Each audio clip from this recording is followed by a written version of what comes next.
This is the Influencer Entrepreneurs Podcast with Jenny Melrose, where I strategize with business owners on how to grow and scale their businesses to hit their income goals.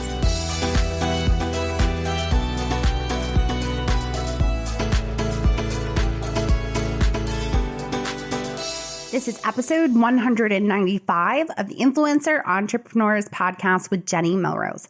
Today, I am talking to Christina Nicholson, and we're going to be talking about how to become a media maven and get backlinks to your site.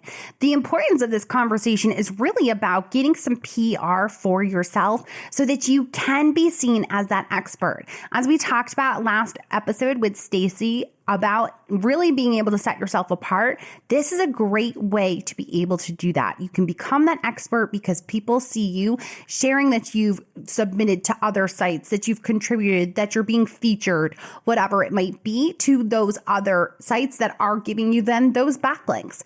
So let's dive into this episode.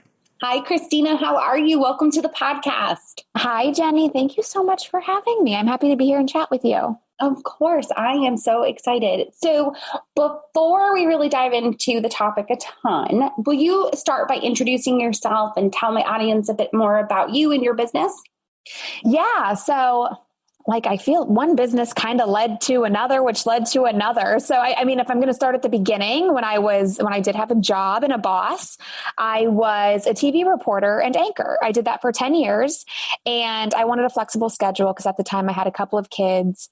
My husband had a job with odd hours in the news industry. It's all crazy odd hours. And we didn't have family nearby. So I needed a flexible schedule. So I got out of news and I went into PR. I worked at an agency for 6 months before starting my own. And it lasted just 6 months because it was really a bad boss situation. And I wasn't getting the flexibility that I wanted or I needed. I was still spending 2 hours in a car, commuting every day. And so I started my own agency. At the time, I called myself a professional freelancer, where I would just find clients on Upwork or LinkedIn, and I would just do the servicing myself. And I learned with no PR background, I knew what to do by not doing what the other people in PR would do to me when I worked in news. When you work in news, you receive a lot of pitches. Jenny, I'm sure you receive a lot of pitches from people trying to be on your podcast. So a lot of people don't know what in the world they are doing. And the pitches are bad.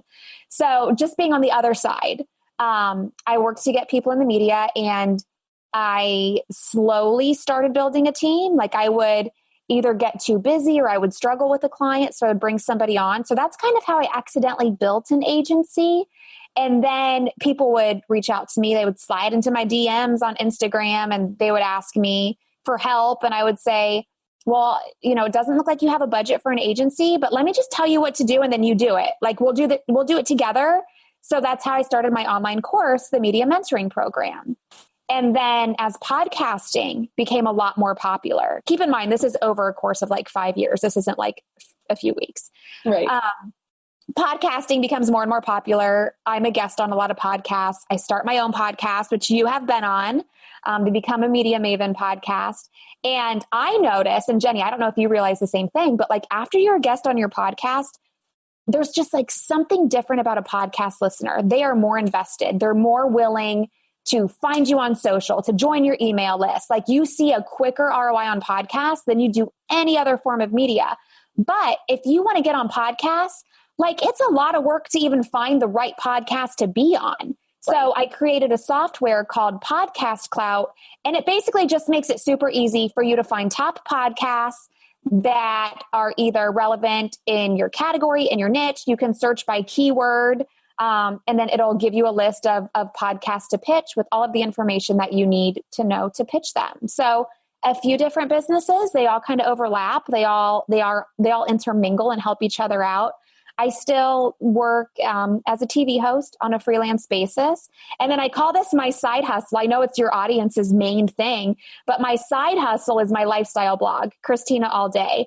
And I still do it because I think it's important that you should practice what you preach. So if I'm talking about podcasts or being on TV or, getting features in blogs or working with influencers, then I need to also be in that industry so I know what I'm talking about. So That's a long answer to a short question of what do I do?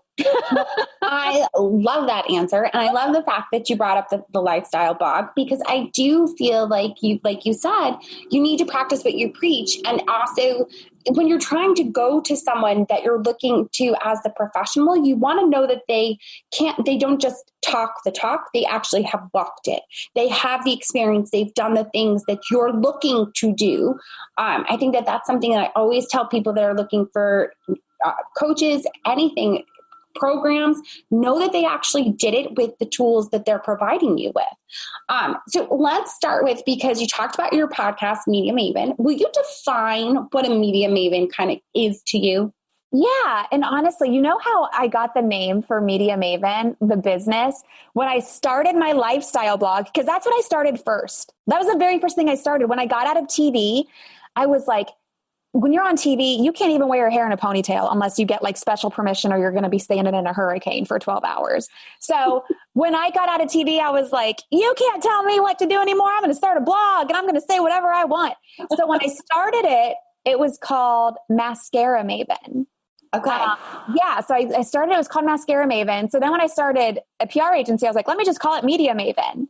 And then the blog changed to Christina all day, and then Media Maven, once you pay for the trademark and you got the website built, like that's what it's going to stay as. Right. So that's how the name came about. But a Maven is kind of like an expert in that industry. So if you're a media Maven, you're an expert in the media industry. And there's so much under the media umbrella. Like that's what I hate. I hate it when people say the media, and I'm using air quotes. Because like, what is the media? Like if you're on Facebook or Twitter, then you're the media. So, I mean, you could be a media maven and be good at social, be a great blogger. There's a variety of things. You could be a TikTok star and be a media maven. So, I mean, as long as you have your finger on the pulse of what's going on and you're consistent with like the changes and updating that happens every other day, it seems, then yeah, I would say you could be a media maven too. I love it. So why is increasing your visibility through media important? Because I think that that's something a lot of my audience, they hear the idea of backlinks, they hear the idea of being featured and like, oh, that sounds so great. But why is it important in your opinion? It's important because it is the only way to gain authority and credibility, because it's somebody else who is already known, liked, and trusted choosing to give you attention. You can talk about how great you are and promote yourself all you want on your social media, on your website. That's you telling everybody you're great. You can pay for ads to be in other places. That's you paying to tell everybody you're great. And people know you're paying to be there. But when you earn the media, when Jenny, you invite me on my podcast, automatically, I'm going to assume right now your listeners, they almost automatically know, like, and trust me because they know, like, and trust you. And you chose to bring me on here. I'm not paying you to be here. So they know that you actually believe in me, believe what I say, believe what I do. And that's why I'm here. And when you earn exposure in the media, whether it be podcast, TV, print, online, that's what you get. You get that third party endorsement and you get that authority and that credibility. Yes. No, I 100% agree. And I think you talked about it a little bit in the beginning about podcasts, that it warms someone up so much quicker because they hear your voice. They have that trust. You're going on someone, and that authority is being given to you when you have someone else on your podcast or you go on someone else's podcast. It kind of just naturally ebbs and flows to you. So I totally agree. So if we're looking at where the best places to start when trying to get media coverage and backlinks to your site, where would you say to start off? Knowing my audience of, influencers, bloggers, some podcasters, which I think podcasters just go, oh, I know I need to go on other podcasts.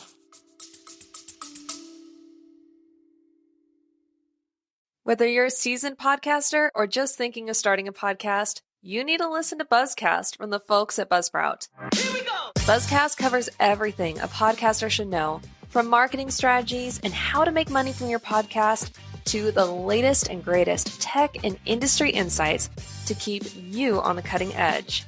Follow Buzzcast by clicking the link in the description or go to buzzcast.buzzsprout.com and keep podcasting. Yeah. So if this isn't like a one size fits all answer because everybody's different. But I will tell you, don't go straight to, this is what a lot of people do and it drives me nuts. Clients of my agency do this. They go straight to, I want to be on the Today Show. I want to sit by Oprah on Super Soul Sunday. And I want to be on CNN. And then I Google them and I see zero media exposure. And I'm like, who do you think you are? That you can just go straight there without being on your local news, without being on a couple podcasts, without writing a few articles for some online outlets. Yes, you can do it. I have gotten clients on the Today Show when I've worked with them for just 3 months, but that's rare. I've never once pitched CNN and have not heard back from somebody who's interested. Does this person have TV experience? So start small, people. I know you think you're fancy and you deserve to be there because you see other people there, but you don't know their story. You don't know what they did to get there. So where you are going to find these opportunities is local TV. So that my background is local TV. I like local TV. There are always morning shows, afternoon shows where they're always bringing guests in. Right now, it's a little different because we're social distancing and who knows how much longer that's going to be. But right now, it's actually easier to get TV gigs almost anywhere in the country because people are doing the interviews by Zoom. But you're more newsworthy where you are locally. So me in South Florida, I was just on TV this morning. I was talking about being a mom, working at home. There was a new study that said moms have cut their hours almost 4 to 5 times more than men have, than the dads have. And they needed, because of that national study, they needed a local mom to talk to. So I was that local mom. So when you see things like that, when there are national stories like that, and you can somehow put yourself in that national story, you need to jump on that. And you need to pitch your local TV stations, your local newspaper, and say, hey, if you're doing this story, I can be a person that you talk to because I am experiencing this and I can speak to this. So that's how I got on TV literally this morning that we're recording this interview. Podcasts are great too. They're super easy. I mean, you just need an internet connection and a headphone and a microphone. Right. Those are super easy. Don't get on a podcast to get on a podcast. I think if you're starting and you have nothing, it's a good idea. It's great practice. Honestly, that's what I did for the first couple of years. If you had a podcast, I would get on and I would talk to you about whatever. Now I'm a little bit more selective because, Jenny, as you know, I'm sitting on the floor in my closet while my children are watching my baby right now. And I'm doing this because I like your podcast. I like your audience. So I'm not going to choose to sit, and do a 30-minute interview right now with somebody who maybe has a podcast that nobody listens to, because it's just, you have to be strategic with your time. But again, if you're starting from the very beginning, pitch yourself to these podcasts that are in your niche, that have the audience that you want to reach out to. And then lastly, I would say, see if you can write somewhere. You have a lot of bloggers in your audience. You're already writing on your own blog. It really increases your authority when you write for another outlet. I wrote for Inc. magazine for 2 years. I wrote about marketing and earning media for 2 years in Inc. And I can tell you, I got a lot of attention from potential clients by writing in Inc. But it wasn't because they found my article in Inc. and they came back to me. It was because they saw me sharing that article on Twitter or on LinkedIn. And they said, oh, you write for Inc. How do you do that? I want to do that. And then I would open up the conversation. Well, actually, that is what I do. I help people do these things. So you have to just see what's already being talked about in the news, see what newsworthy elements you can offer from your expertise in what you do, and either pitch the media or you can use Haro. I'm sure you've spoken to your audience about Haro. Haro's where the media comes to you. So that's super easy. I made a video about using Haro. It's gone downhill a lot in the last few years, just because another company bought it and anybody can post anything on there. So just be mindful of who you're reaching out to. But you can find some great opportunities there. You can get national coverage in a day by using Haro. You get those 3 emails every day. The journalists, they already have their story. They're just looking for that expert. You could be that expert. I know people who only do this and they get consistent media coverage literally every month by just answering Haro emails. Right. So for those that are listening, HARO is just Help a Reporter Out. And it's like a newsletter that comes morning, afternoon, and evening with different queries that they have for reporters that are looking for you to answer specific questions. I want to go back really fast to the example that you gave about the interview that you did this morning. So my question is, did you see that they were already talking, the local news was already talking about this report? Or did you pitch this report that you had found and then said, I'd be a great guest to go along with this? This specific example, I did not pitch it. Somebody reached out to me and said, do you know of anybody who is a mom who has cut their hours in half because this new or cut their hours 4 to 5 times more than the dad because this new study came out and they want to talk to somebody local about it. And I said, yeah, I'll do it. But I did have a media mentoring client, Jessica Stansberry. And right after we started working together, there was a report that came out that said in 4 out of 10 households, women are the breadwinner or something like that. Yep. And I used that to pitch her to TV in Charlotte. She was on Fox, what is it? Fox 46, whatever yep, it is there, Jenny. Right. Yep. She was there on TV and they did that story and they used her as an example of a woman being the breadwinner at home. And she shared her tips on how you can start a business from home and make money. So I've done it both ways. You can do it both ways. TV's the hardest to get because there's a time constraint. You know, you're short on time. But I think with TV, because it's the hardest to get, your credibility is on another level as those other outlets. So TV's good for that. But then podcasts are good for quicker ROI because people listen to podcasts. They pay attention. You can have the TV on in the background. You can scroll through things online. You can flip through a magazine. When you turn on a podcast, you are listening with intent, and it's always to learn and it's always to grow, either personally or professionally. So different media does different things for people. Yes. No, I love that. No, in the beginning, you talked about that you started really, you didn't have the background in media prior, as far as doing the PR as stuff. PR. Yeah. Right? Yeah. Because you learned from other people's mistakes. What would you say is the biggest mistake made when pitching for media exposure? Oh, dear Lord. Okay. Okay. Can I give you 2?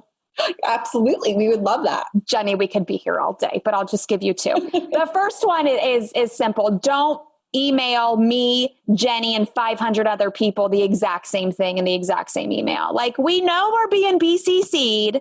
Like, don't email us the exact same thing. Like, say something personal. Hey, Christina, mention my 3 kids, mention I live in South Florida, mention something. So I know you're just sending me that email and you're not blasting everybody.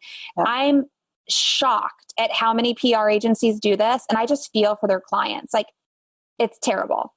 But that's one, just don't be lazy. But the mistake people make when they pitch is they are always so promotional. Like, I work at a TV station. It's my job to tell the news. You sending me an email telling me all about your business or your product or your service, that's not news. Like, if you want that, you can buy a commercial and tell people. You have to be newsworthy. That's why in the example I gave of me being on TV this morning, or when we got Jessica on TV, we were piggybacking off of a news story. You can enterprise a news story. You can, make it up out of nothing, but they're always going to want to tie it back to something happening in the news. Why should we do this story right now? Why is this important right now? I remember working in TV years ago when Corey Monteith from Glee overdosed on heroin. Yep. I remember the story I was working on. They were like, okay, you're not going to work on that story anymore. You're going to talk to this doctor and we're going to talk about, how heroin's making a comeback from the 80s or whatever.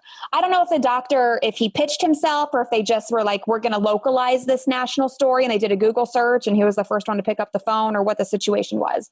Okay. But that is an example of somebody jumping on what's newsworthy. He didn't just pitch himself as an addiction specialist out of nowhere. You have to give us a reason to do that story and to do that story now. If there's no reason for the media to do that story now, then it's probably not newsworthy. It's probably very promotional. When it comes to podcasts, it's a little different because podcasts aren't as timely as everything else in the news is. A lot of people batch podcasts, like 3 months in advance. I mean, sometimes we talk about timely things, but podcasts are more sharing your expertise. So you have to have a unique view or a unique experience or just something that makes you different from everybody else to stand out from the rest.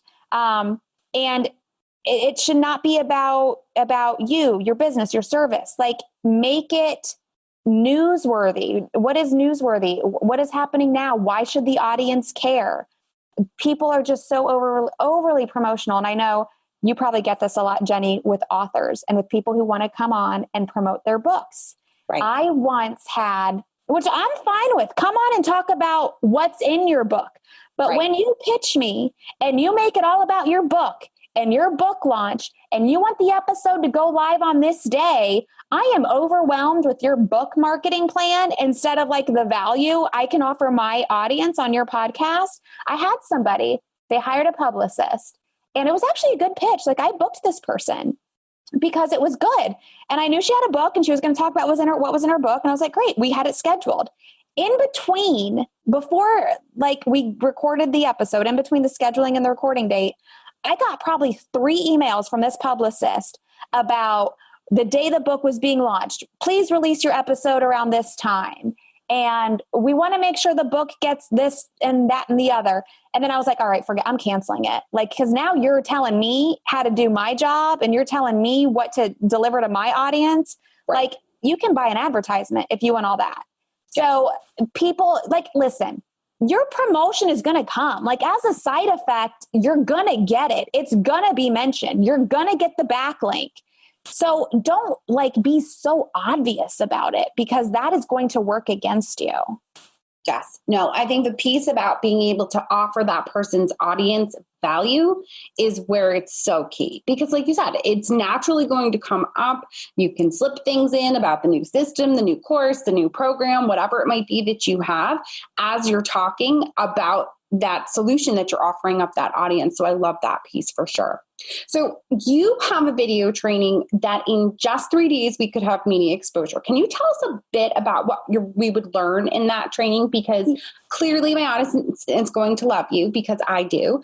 So it makes an easy transition. We're going to make sure that we link to it in the show notes too. Yeah, it's called Pitch Publicity Profit, and you can get it at pitchpublicityprofit.com. Lots of P's here, people. And on day 1, we teach you how to pitch the media. And I actually share a pitch that somebody in my media mentoring program used to pitch TV in San Diego. She was a nutritionist, and we came up with a pitch. It was around back to school time. So again, timeliness. We made it newsworthy. Everybody's talking about back to school. So we pitched back to school lunches to pack for your kids that they would actually eat, like healthy things. So she did a 5-minute segment on live TV. Pack this for your kid and make it look like this, and then they'll eat it. 5-minute segment on live TV. Actually started making brand deals after that because local food companies saw it on TV. I actually give you that exact pitch word for word. She sent it on a Monday. She landed the TV gig on Wednesday. We walk you through that. That's day 1. All of that is in day 1. Day 2, the publicity, how to actually like do a good job. So people will like react to it. So you get invited back for more. So you don't look like an idiot on TV, or you don't, like mess up the interview. So we're going to tell you how to get the publicity. And then day 3 is how to turn it into profit. Day 3 is very important because the whole purpose of this, it's not just to look cool on the internet. It's to actually make money, because there's a lot of people, trust me, I know a lot of people who look cool on the internet who are broke as a joke. So right. We want you to make money. And so many people miss this part because they get the publicity and they think, oh, look, I did it. I made it. I look cool. Now everybody's going to come flocking to me. And it does not work that way. So we teach you how to leverage that media. Like, you were on TV for 5 minutes. Great. Let's make that 5 minutes last 5 years. So right. On day 3, we teach you how to leverage that media to turn it into publicity. Okay. I love it. So we're going to make sure that we have that linked.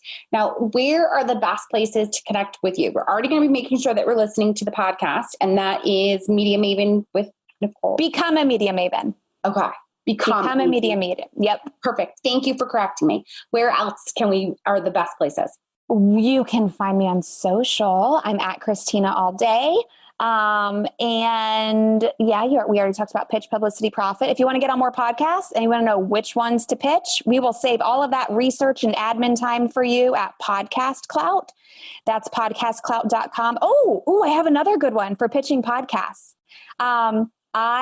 Years ago, I was on Pat Flynn's podcast, the Smart Passive Income podcast.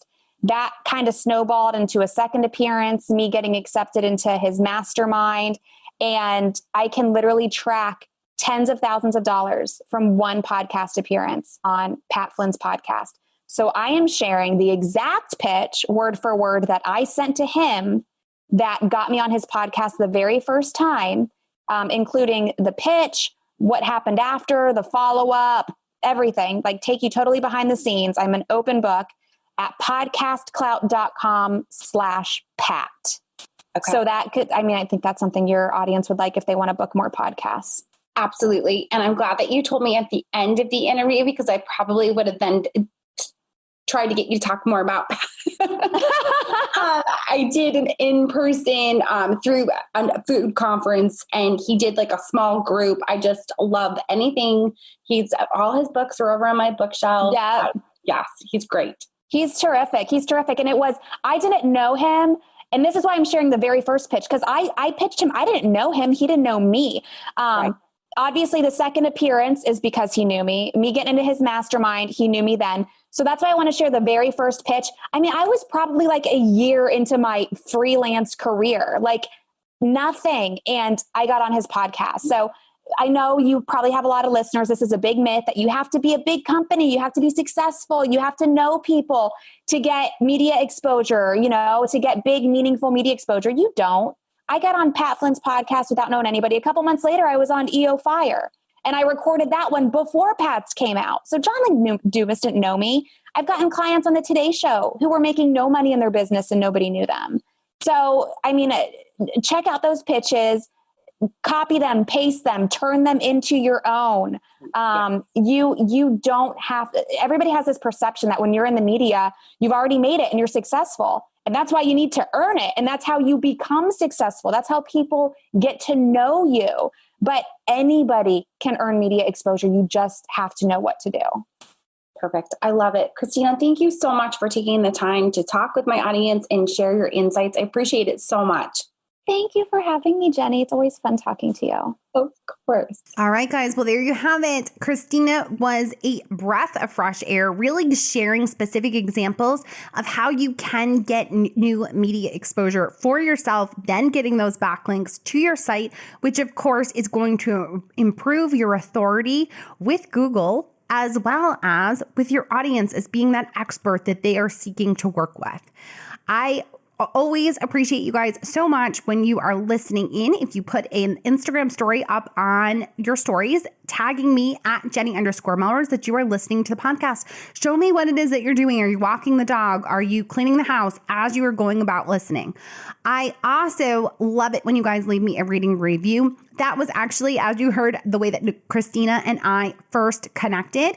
We have now since been on each other's podcasts, but it's because we have similar review numbers. So if you have an opportunity to leave me a rating or review on your favorite podcasting app, I would so appreciate it. All right, until next time, I will see you all then.